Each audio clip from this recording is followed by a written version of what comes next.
தம்பி, மரவள்ளி கிழங்கு சாப்பிட்றியாடா? மரவள்ளி கிழங்கு சாப்பிட்றியா?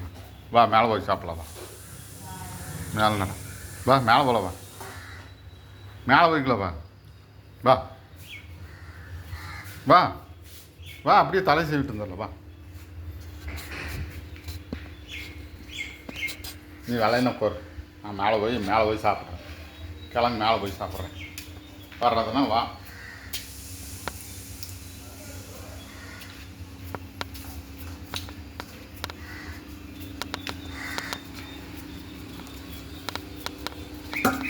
வந்துட்டியா?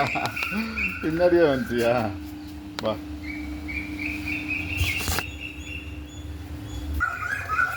சார் 2 பேர் சாப்பிட்லாம். 2 பேரும் சாப்பிட்லாம். தரத்த வைடா கீழே கொண்டா. தரத்த கொண்டா. குட் பாய். நீ தான் குட் பாய். இரு அவசரப்படக்கூடாது. போட்டதுக்கப்புறம் சாப்பிடணும். நல்லா இருக்குதாடா? நல்லா இருக்குது தம்பி. எங்கள் பையனுக்கு மரவள்ளி கிழங்குன்னா ரொம்ப பிடிக்கும். சாப்பிடு.